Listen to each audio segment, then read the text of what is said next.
जय हिंद प्यारे विद्यार्थियों। करंट अफेयर्स की 16वीं क्लास में आप सभी का स्वागत है।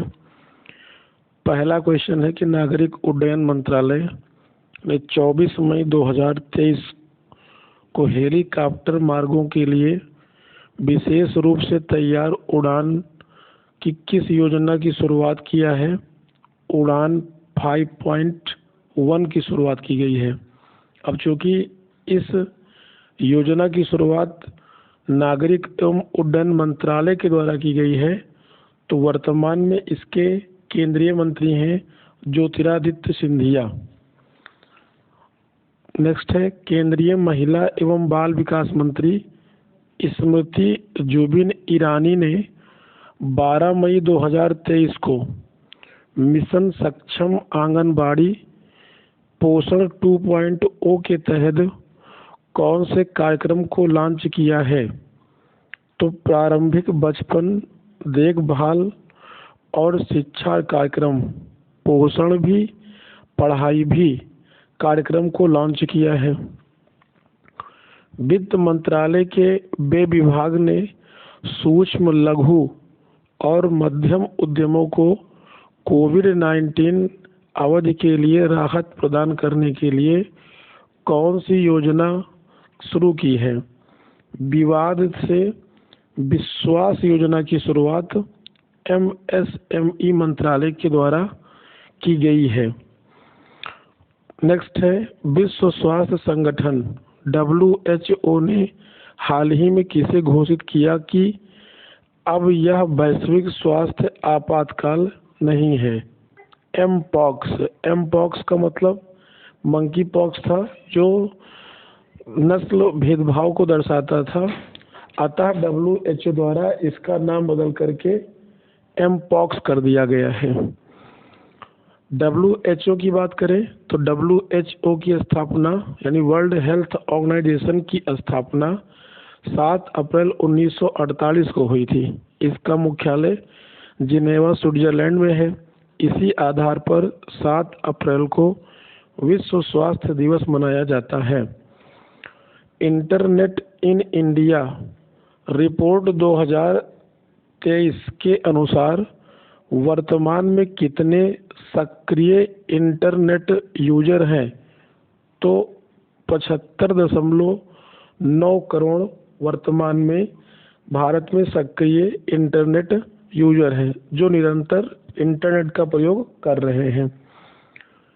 अंतर्राष्ट्रीय संगठन जिसका नाम है रिपोर्टर्स विदाउट बॉर्डर द्वारा जारी वर्ल्ड प्रेस फ्रीडम इंडेक्स 2023 में भारत 180 देशों में की सूची में किस स्थान पर है? चूँकि 161वें स्थान पर है। यह विश्व प्रेस फ्रीडम रिपोर्ट 2023 में आई है। आप सभी को पता होना चाहिए कि प्रतिवर्ष 3 मई को विश्व प्रेस स्वतंत्रता दिवस मनाया जाता है और इस दिवस की घोषणा 1993 ईस्वी में UN महासभा के द्वारा की गई थी। इसी दिवस के अवसर पर प्रतिवर्ष रिपोर्टर्स विदाउट बॉर्डर्स के द्वारा वर्ल्ड प्रेस फ्रीडम इंडेक्स जारी किया जाता है। 2023 में इस इंडेक्स में 180 देशों को शामिल किया गया था, जिसमें भारत को 161वां स्थान मिला है, जबकि इस इंडेक्स में पहले स्थान पर नॉर्वे को शीर्ष स्थान प्रदान किया गया है। नॉर्वे एक यूरोपीय कंट्री है जिसकी राजधानी ओस्लो है। ओस्लो का प्राचीन नाम क्रिश्चियाना था और नॉर्वे को मध्यरात्रि का देश कहा जाता है। ध्यान रखना है कि नॉर्वे की राजधानी ओस्लो में ही शांति के क्षेत्र का नोबेल पुरस्कार प्रदान किया जाता है। अगर वर्ल्ड प्रेस फ्रीडम इंडेक्स 2022 की बात करें तो उसमें भारत का वैश्विक स्तर पर 150वां स्थान था।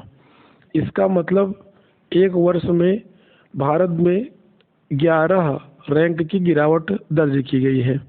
चलिए अगला क्वेश्चन देखते हैं।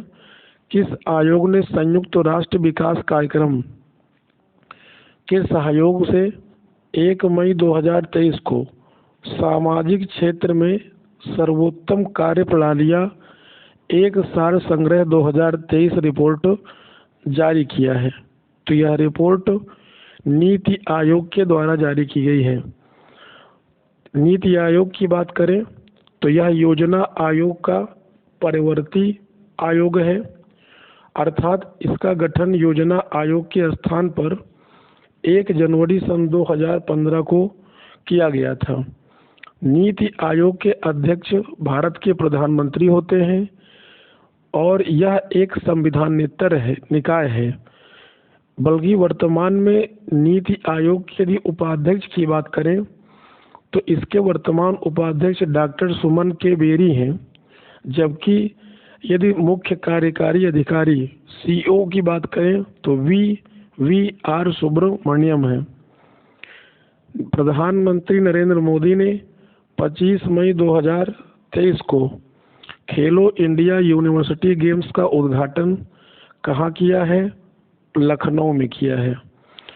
प्रश्न पूछा जाए कि पहला खेलो इंडिया यूनिवर्सिटी गेम कब हुआ था? तो वर्ष 2020 में हुआ। और कहाँ पर हुआ? तो ओडिशा में हुआ था। हाल ही में भारत ताइक्वांडो की कार्यकारी समिति के अध्यक्ष के रूप में किसे निर्विरोध चुना गया है? नामदेव सिरगांवकर को भारत ताइक्वांडो की कार्यकारी समिति के अध्यक्ष में पद पर निर्विरोध रूप से चुना गया है। अगला प्रश्न है कि भारत ने पहली बार अलमाटी कजाकिस्तान में अंतर्राष्ट्रीय शूटिंग स्पोर्ट फेडरेशन विश्व कप चरण में महिला स्कीट में 2 वरिष्ठ व्यक्तिगत पदक किसने जीते हैं? तो गनेमत शेखो और दर्शना राठौर ने जीता है। नवीनतम ATP रैंकिंग में सर्बिया के नोवाक जोकोविक को पीछे कर विश्व के नंबर 1 टेनिस खिलाड़ी कौन बन गए हैं? तो स्पेन के कार्लोस अल्कराज नोवाक जोकोविक को पीछे करके ATP रैंकिंग में विश्व के शीर्ष टेनिस खिलाड़ी बन गए हैं। 23 मई 2023 को बहरीन पैरा बैडमिंटन इंटरनेशनल में पुरुष सिंगल और डबल में स्वर्ण पदक किस भारतीय ने जीता है? तो प्रमोद भगत ने जीता है। यदि बहरीन की बात करें तो बहरीन एक पश्चिमी एशियाई देश है जिसकी राजधानी मनामा है। बहरीन की मुद्रा बहरीनी दिनार है। कजाकिस्तान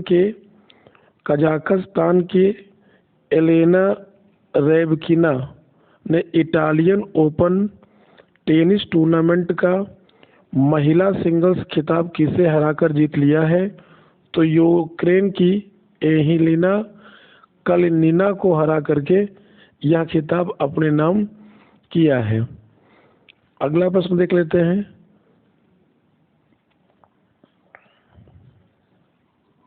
इक्कीस मई 2023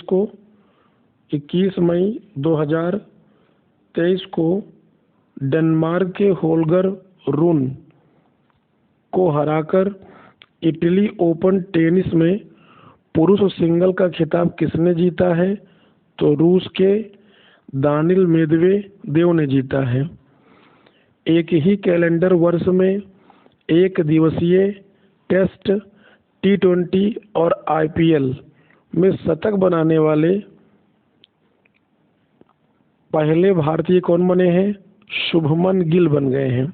ध्यान रखें, वर्ष 2023 में शुभमन गिल एक दिवसीय टेस्ट, T20 और IPL सभी फॉर्मेट में शतक बनाने वाले पहले भारतीय बन गए हैं। 17 मई को संपन्न दक्षिण एशियाई युवा टेबल टेनिस चैंपियनशिप 2023 कहाँ आयोजित किए गए हैं? तो ईटानगर में आयोजित किया गया। ईटानगर अरुणाचल प्रदेश की राजधानी है।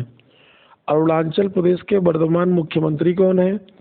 पेमा खांडू हैं। भारत के 82वें ग्रैंड मास्टर कौन बन गए हैं? वो पुला प्रणीत बन गए हैं, भारत के 22वें ग्रैंड मास्टर। 13वीं हॉकी इंडिया सब जूनियर महिला राष्ट्रीय चैंपियनशिप 2023 किसने जीता है? हरियाणा ने जीता है। हरियाणा की राजधानी चंडीगढ़ और हरियाणा के मुख्यमंत्री मनोहर लाल खट्टर हैं।